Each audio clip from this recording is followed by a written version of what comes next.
Namaste. Good morning. Suchiriaka. Thank you to the ApplyBoard team. You guys are totally awesome. I appreciate the hard work that you have put into this event. I also want to say thank you to all of you who have come. Some have traveled from far away to be here to participate in the Top Recruiters Workshop. Thank you very much for that. My name is Jennifer Johnson. I'm the Manager of International Recruitment and Services at Sault College, and I have my regional manager, Upendra Chowdhury. He is managing India, Nepal, Bhutan, Bangladesh, and Sri Lanka. So we want to tell you a little bit more about Sault College with your hosts, Salt and Pepper. So, do you want to know more about Sault College? Oh, no. We're in India. We say tike tike, right? Acha, acha, hanji, hanji. Do you want to know more about Sault College? Yes! Okay, the first thing that you need to know is we say Sault. Sault College. This is a French word, and this is the reason for the tricky pronunciation. So we're going to talk to you about Sault College. But you know, if you say Sault College, but you send us many students, it's okay. I'll forgive you, no problem. So, one of the things that I want to talk about first is my experience when I come to India. It is my privilege to visit, and you know, the hospitality is really special here. So I want to say thank you to the hotel representatives, to the restaurant staff, to all the drivers. I feel so special, like total VIP. In India, actually, I think maybe I get extra special attention. In fact, I have some evidence that I do. Here's what happens. Upendra, he uses me to get stuff for us. He uses my foreignness to get us stuff. So we're in Old Fort Cochin, and we arrive at the restaurant. He says to the maitre d', "Sir, ma'am has come all the way from Canada. Please, give us a very good table." Do you think we got the table?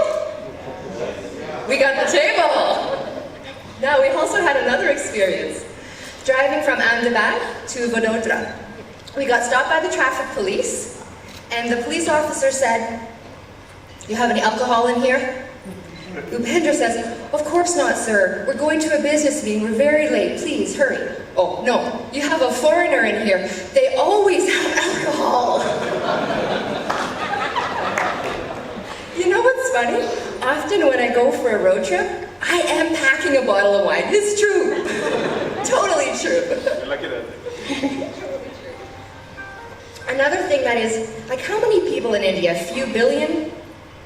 Do you know the population, Upendra? 4.4 billion? Oh my God, 1.4 billion foodies in one country?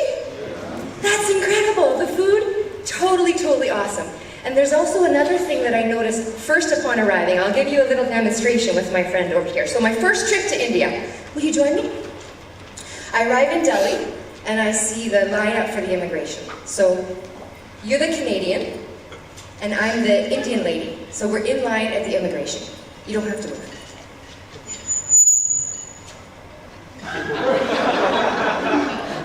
So I took a little step, because, you know, Canadians like to have space.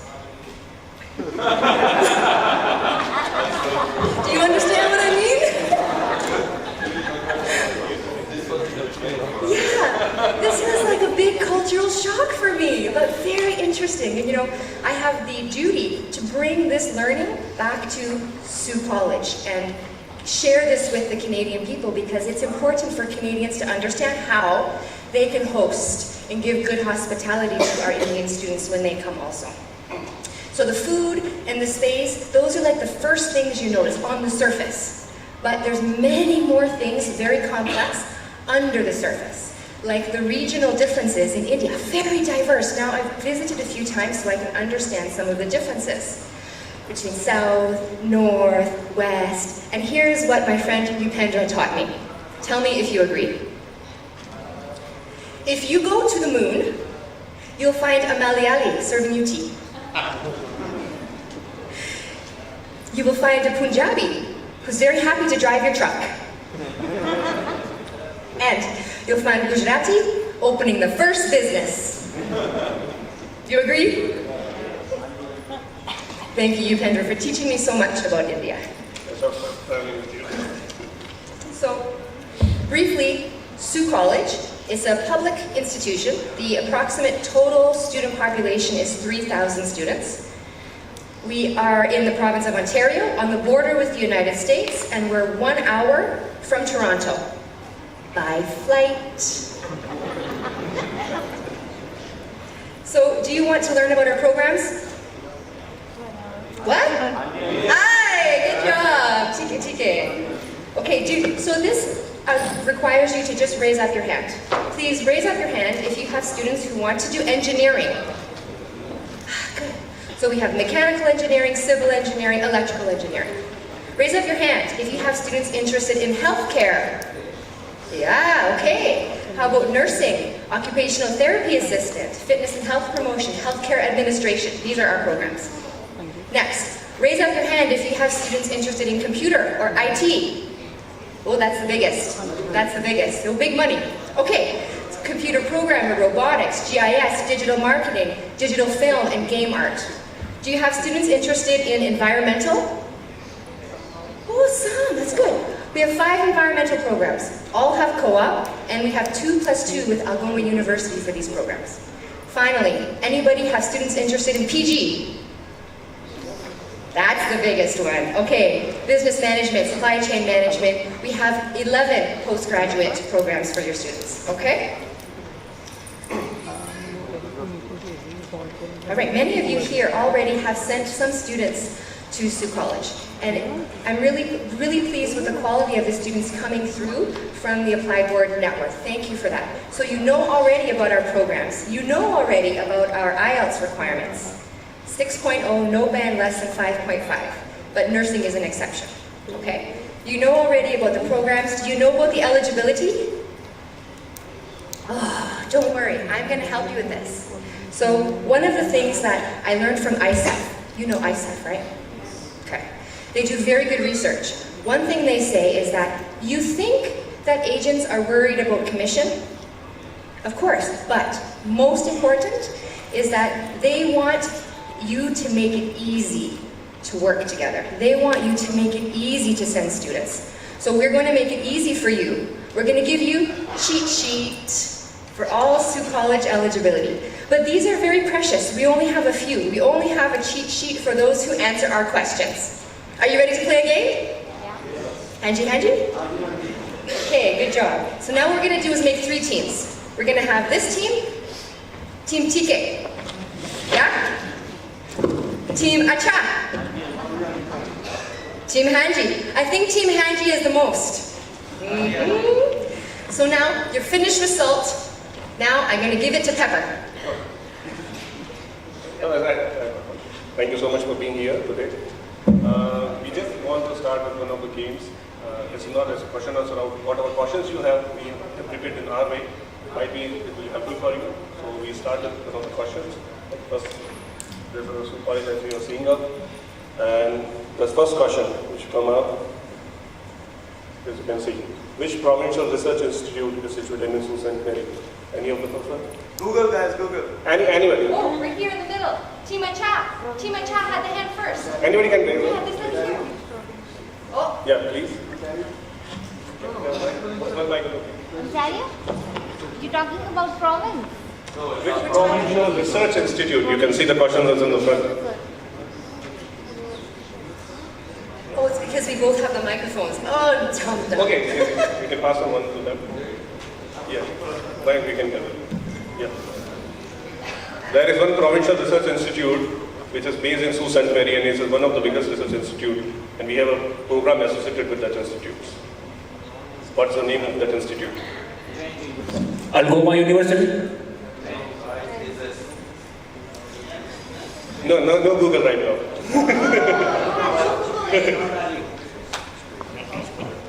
I can go ahead with the answer. The research institute is Ontario Forest Research Institute. That's the provincial institute situated in Sault Ste. Marie. Whoever does the program related with environmental and all Might be they have to come for a job here if they are in a government job. Let me add, you can see the reason for so many natural environment programs, because we have this Institute of Research. We also have a federal forest research institute located in our city. This is the reason why we have so many programs related to natural sciences. Thank you. Now, second question, which is the second largest steel plant in Canada, which is owned by an Indian company. Yeah, the lady here. Hey, sir. Perfect. Already 2 points. 2 points for Chitanji. Good job. You can have a chichi with in company partner. Thank you so much. So the SR Steel Plant, again, can you somebody name the owner of the company? Okay, so it's owned by an Indian company, SR people. The names are Sashi Ruya and Ravi Ruya. They're big in petroleum as well as in steel. This is a plant view, you can have a look. Okay, the third question. What is the name of the program Sault College runs in collaboration with the Fanshawe College, London? London, Ontario, not London, UK. Anybody name of the program? Yes. Yes, sir, please. Aircraft rehab. Bingo, correct. Aircraft structural repair technician program. Can I have the one person who can give the sheets? No, they can pass on. Now, next question. Who's the president of Sault College? Anybody? Anybody in the audience?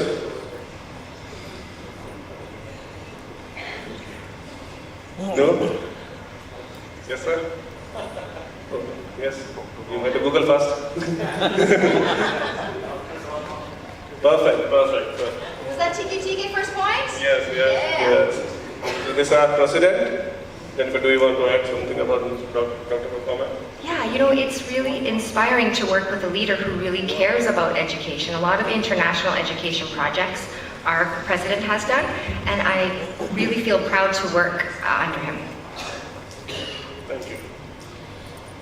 The next question, what is Inji Mawading in Sault College? This is a difficult question. Anybody? Yeah, sure. Okay, next slide, please show. You can use your mobile. Anybody? Anybody in the audience? Okay, you can have an answer. You can explain. Sault College has a history of serving a lot of Indigenous students. So Enjamajuing is a center where the students gather. We have many student activities here. And it leads me to answer the question, why does Sault College have rating #1 by student satisfaction for all the provinces, all the colleges in Ontario? I think it's because we have the experience dealing with many cultures. We're very sensitive to cultural differences. So we give a very good welcome, very open welcome to your students. Thank you. Okay, and the next question, which company has designed robots for the robotics and advanced automation program at Sault College? It's a recently developed program, 1.5 years back, and it's one of the most popular program in Sault College. Anybody in the audience? You have time for check out. Okay. So the answer is by ABB. ABB has designed our labs and robots for that. Okay.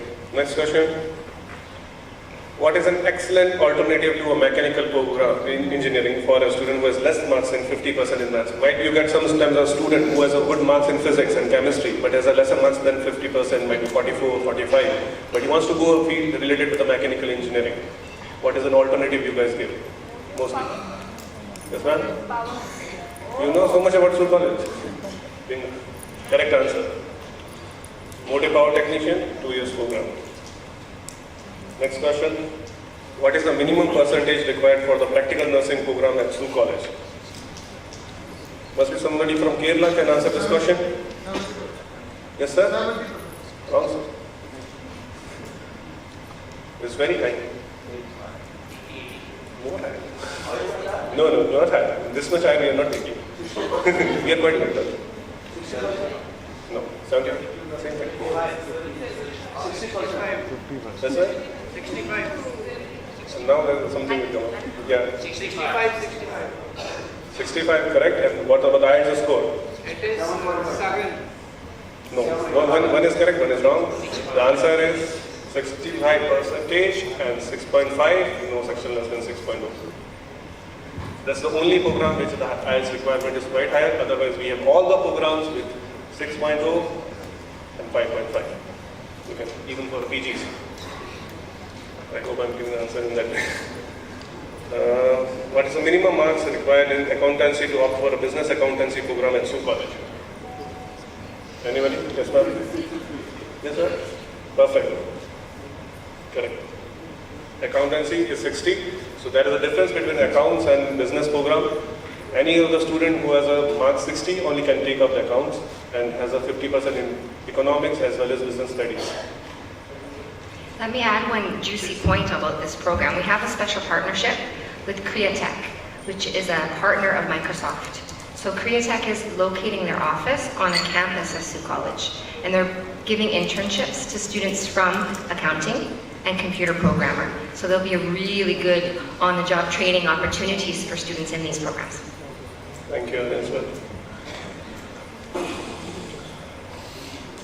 Next question. What is the duration of all 11 PE programs at Sault College? What is the duration? 8 months. 8 months. Huh? 1 year. Perfect. All programs are 1 year. We don't have a 2-year program like most of the other colleges have, because we want to have a student should take in 2 years 2 different programs. Answer 1 year, correct?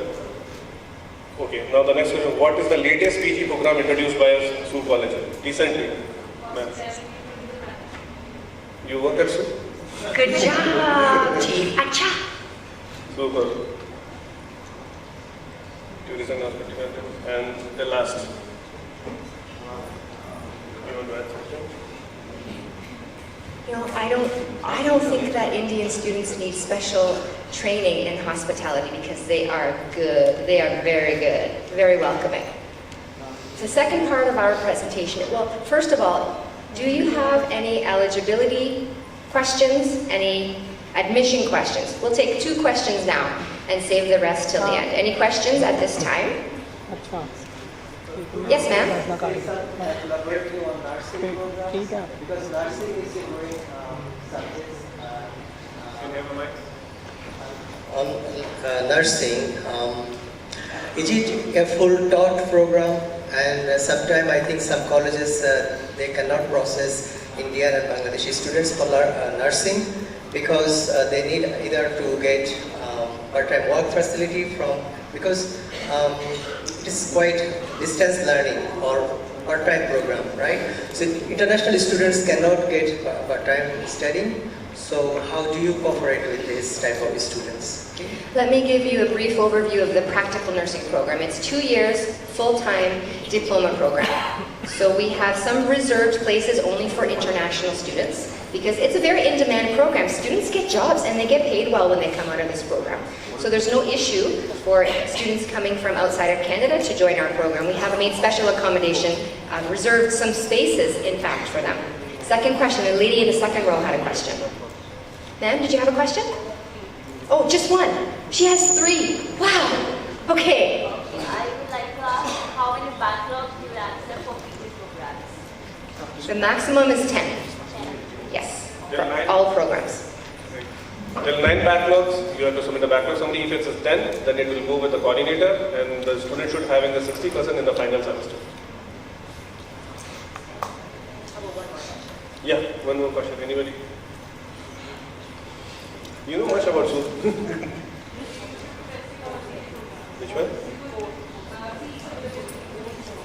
It depends upon program to program. We can't judge in one program that it might be having 30, it might be having 20, 40 like that. It depends on program to program. But always remember, the program which requires a lab has a lesser seats. If it doesn't have lab, we can expand the facility.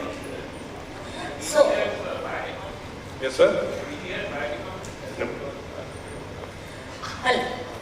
So I'm happy that you have many questions. However, let us talk afterward. We have a break directly after this session, so we can give you much more detail at that time. So please hang on to your question, ma'am, if you don't mind. Thank you so much. Okay, so now we're going to talk a little bit about what we want your help with. when it comes to sending your students to Sault College. We really need your help on this issue of helping students to get ready for the cultural transformation that they're going to have. It's not easy to be a student in a new country. I was studying myself in France when I was young, and I had a terrible, terrible time. I was horrified because I was not culturally prepared. I was in my class, and my French was not good. So I was reading in my dictionary, trying to understand what the teacher said, and a student tapped me. I looked up, and the teacher, she was saying to me, you're not listening to my class? Why did you come? What are you doing back there? You're not even listening to me? I was totally, totally embarrassed. And you know why? Because we had a different understanding of what respect means. So in Canadian culture, we respect the teacher by understanding critically. In France, she wanted me to respect her by listening to her. So we had a miscommunication. I want your help to avoid our students having a miscommunication about culture when they come to Canada. In fact, it's most overlooked. So I ask you this question: what do you do to prepare your students to be successful? What do you tell them in the pre-departure session? What do you help them understand about Canadian culture? We're going to do this in the form of a game. So I know I had the help from the ApplyBoard team and the staff at this hotel to help distribute a small drink to you. And I forgot to tell you, wait, don't drink it. But you drank it already, no problem. We're still going to play the game. I wanted to introduce you to my university days. So in my university days, we played a game, Monday, Tuesday, Wednesday, Thursday, Friday, Saturday. This game was called Never Have I Ever. Do you know this game? It's like a truth game. So you get together with your friends and one person says, no, I have never, blah, blah, blah. The person who has never done this will take a drink of their whiskey. And then, of course, you know, over time, the one who has never done many things, the one who is very serious, will get very drunk, and then do some things very naughty. So that's the point of the game. So we're going to do like a mock game here with you today. So my first question is this. No, now you have a glass, but it's empty. Please play with me even with the empty glass. So the first question is this. Never have I ever got a phone call from a student in Canada asking me a simple question that could have had answered by the international department. So now you drink if you never had a call from one of your students. You got it? So this means everybody had a call from a student in Canada in the middle of the night. Sir, I don't know the Wi-Fi password. Right? Okay. You understand the game, right? Okay. So here's a few questions for you. In your university days, tell me, who has never cooked a full, proper Indian meal from scratch, independently, as Indian student? Anybody? You see? Next question. Never have I ever snuck out without permission from my parents' house, took their car at night to go hang out with my friends. He's smiling over there. He definitely did it. Right? I did it one time to go watch a baseball game. Last question. Never have I ever missed a class so that I could go out with my friends and do something more fun. Do you see have you had these experiences? Okay. Now, your students have very similar experiences. I want to tell you an important point about the food culture, for example. Your students come to Canada and all of a sudden, immediately, they have to learn how to cook, how to clean, laundry, everything. It's a very big learning experience. Second of all, in Canada, we want our students to make friends, right? We want Indian students to make friends with the Canadians, but it's a little bit difficult. The important thing to know is if a Canadian says, hey, let's go and have a drink after class, say yes. And be ready to pay your own, because each pays his own. That's the usual. Next point, the family culture. Now, we have this expression in Canada called helicopter parent, where the parent is very protective, watching the student, watching the child, everything he does. I think this is very common in India too, yeah?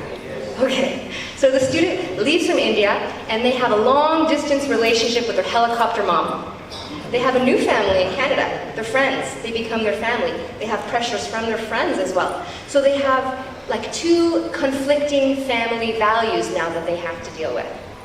Next is school and work. We have a free airport pickup service at Sault College. So we pick up all of your students as long as they tell us when they're arriving. It's a free service. And the drivers of this company, they told me, Jennifer, the first thing the students will ask me, sir, where can I find a job? 5 minutes. Arrive 5 minutes in Sault Ste. Marie and they want to know immediately, where can I find a job? And of course, I need your help to give students the message that their studies are important and they must respect the limits of their study permit. There could be serious consequences for them if they work more than the required amount of time. Okay? The other thing is that we have a job center, an international office to help students find work. Tell them, use these services, because if they go with their Indian-style resume and they give this to the Canadian manager, the Canadian manager's like, what is this, right? So they really need to have some strategy from Canadian people to help them with their job search. This is a passion of mine, so send them to me. I want to give them good advice about how to find a good job in Canada. Okay, ready to drink again? Actually, I'm surprised. We have so many people present this morning, in the morning after the party here, that maybe drew for us last night. Thanks for that. It was a pretty cool experience. But we have many people survived it. That's good news. So tell me now, never have I ever told my teacher I was sick so that I did not have to do a presentation. Did you do this? Me too, me too. Now let me tell you about the expectations of the teachers in Canada. It's very common to be requested to do presentations. The students likely will be terrified. Public speaking is the most scary experience for any human in any country, hands down. And your students need to be ready for this. And they also need to be ready to know how to have a good relationship with a Canadian teacher. Do you know why? Because they're going to trick you, not on purpose. Here's what happens. So the Canadian teacher is very friendly. You know, they may engage in a small talk, banter, talking about cricket, talking about hockey. They may sit down on the desk, like sitting on the desk, very casual, and the student thinks, oh, he's my friend. So it's not necessary to do this assignment. It's not necessary to come on time. While they're very friendly, they do have the expectation that the students come on time and do all of the assignments. So help your students to understand that they need to have a banter with the teacher. If they stay quiet, the teacher may think, this student doesn't understand. They're going to give a lower mark if the student does not participate. Encourage them to participate in the class, but don't fall into the friendly teacher trap. Next question. Have you ever assisted your classmate with an assignment? Yupender told me, 100%. Everybody in India, everybody, 100% has done this. My friend he's weak in the subject, so I give him my paper, he makes a couple of small changes, boop, he gives it to the teacher gives a good mark, teacher gives a good mark, boom, bada bing, bada boom, done. So in India, it is, you are considered correct, moral, good person if you help your friend. Yeah. In Canada, I'm considered correct, moral person if I protect my work and say no to my friend who wants to copy from me. You can see a big difference, right? So the teachers in Canada, in fact, they're a little bit neurotic about this. We actually have a software. It's called Turnitin. And the teacher puts all assignments through this digital filter. And if there's anything copied from the internet, if there's anything looking very similar between two students, 0, out. And for a student in India achieving very high marks in their Indian institution, coming to Canada, and then they receive the first one, which is a fail, like it hits them, it hits their heart very hard because they're used to being a very good performing student, but it's a cultural difference that they need to adjust to. Okay, another thing that teachers, there's so much to learn about teachers. Final question. I've never begged my teacher, please, give me one more point. Everybody's smiling now. Everybody had this experience? Yeah. So this is not common in Canada. In fact, the teachers feel very uncomfortable. So the students need to remember this. Everything is available to them in terms of what is required. 5% for a quiz, 10% for an assignment, 20% for the midterm, another assignment, 20%, final exam, 30%. And they must do each piece. So if they wait, like Indian students, waiting, hanging out with your friends, going to the movies, doing all things naughty, waiting for the exam, study, study, study, study, study, study. It doesn't get them as far because the percentage total is like 30% only. They will fail the class. They need to do each piece to be successful. You following me now? Have you learned something about Canadian education? Okay, excellent. Finally, the reason. The reason is that in India, you have a very high respect for authority figures, like the teacher, like mom and dad, like elderly. And we have the same in Canada, but it's just a little less. So the way that we operate is much more casual. So are you convinced that this cultural thing is important to talk about your students with? Okay. So one final thank you, ISAF, for giving such good data. This is a chart which I like to show every year. At ISAF, they do the same research year by year and asking the students and the parents, what's your biggest concern? The dark blue is asking the students before they leave from India, what's your biggest worry? And the highest ones are language, safety, accommodation, money. And then in the light blue, they ask all of those students again, 3 months later, what is your biggest worry now? You've already arrived in Canada, you've settled in. They were worried about language, now the light blue, they're not so worried. They were worried about accommodation, but now they found something, not such a big of a worry. You see one which is very, very high? This big one, cultural difference. It's an unexpected challenge for the students, the cultural difference, and I invite you to talk about this with your students more and more. It's applicable to every school. Of course, this is helpful for your students going to every location. So now I want to ask your participation on a few things. I know many of you are doing amazing pre-departure sessions. You're already talking to your students about some of these things. So what I'd like to hear now is maybe 3 suggestions, what you are doing to help your students. It's your time to show off in front of your competitors. Is anybody interested to tell us one thing that you do for your students in the pre-departure session? Sir in the front? I'm coming down. I'm faster. So you want to know what's my responsibilities to be well prepared to arrive in that destination, yeah? So first, just I would like to know that accommodation is ready and the university and the colleges are ready to welcome the student. So I coordinate the information with the student parents, yeah? So that they can arrive smoothly, timely before the orientation, the classes. So mostly I focus on their accommodation and on arrival support. And always I prefer the support from the staff. Yeah. No, I don't like to go to the airport, but just I want to make sure that everything is perfect, timely, smoothly, and the university is cooperating to arrive to welcome the student on their. Thank you, sir. These are basic needs, right? Those need to be sorted out first and foremost. And you know, when you arrive in a new time zone, you're very confused. You're tired, you're not thinking clearly. Sometimes I'm like, what day is it? What time is it? And so the extra support upon arrival is super important. Why do I do this? Because I feel some strange to receive so many phone calls from their parents. Do you know where is my son, my daughter now? At the accommodation, at the airport? Yeah, so I feel some strange from their family side. That's why I want to make sure of everything.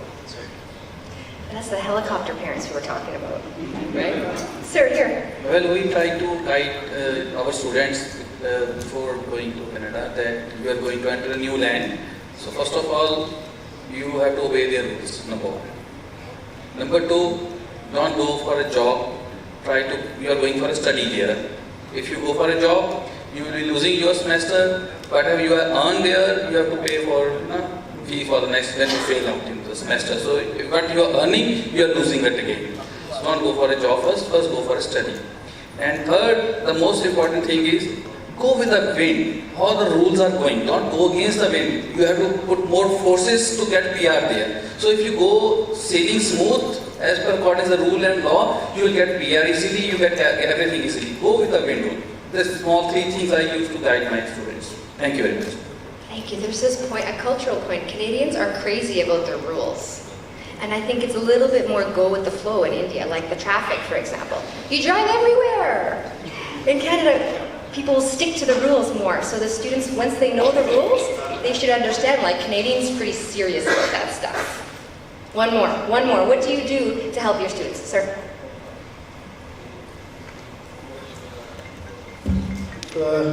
Sorry. Those are very pretty things, I feel that is very essential to train the student with regard to the one is the worst, maybe it is good in India, but not good in Canada, that is keep calling the other person till they pick up the phone. That will not run in Canada. Okay. This is one thing, even in practically, if my student calls me often, I don't pick up. Yeah. After about 2 hours, I call them back. I said, because you have been banging me again and again, I have not picked up. If you would have sent a small SMS, probably I would reply back to you. This is what I am trying to, teach my students. That is one. Another biggest issue that I have seen is time management. They need to be at least be there 2 minutes before the scheduled time, wherein we usually arrive 2 hours after the scheduled time. This is something I prefer teaching my students. Good job. Okay, thank you. This is a great discussion. I appreciate your contributions. Thank you for helping the students get prepared. It's really important piece, right? Because when they're more prepared, they're more confident, they're more successful, they stay at their first choice institution. It's easier for you, it's easier for me, it's easier for the student, and we do better, we're in a better partnership with that kind of synergistic service. So let's do that together. And I want to close with one final thing. We see students coming in the orientation, many of them so sweet, so quiet, so polite. Very, very hesitant to answer the question. We have a big group like this, and we're doing a seminar orientation with everybody. And then it's so difficult to get the students to even speak with me because they're just so shy.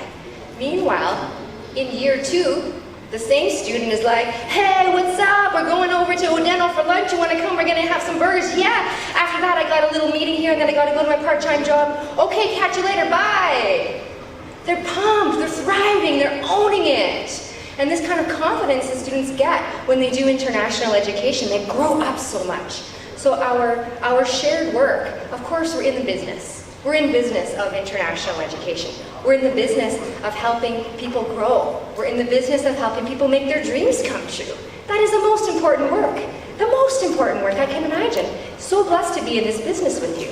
I really thank you for your contributions and for helping these students make their dreams come true. Dhanyavad.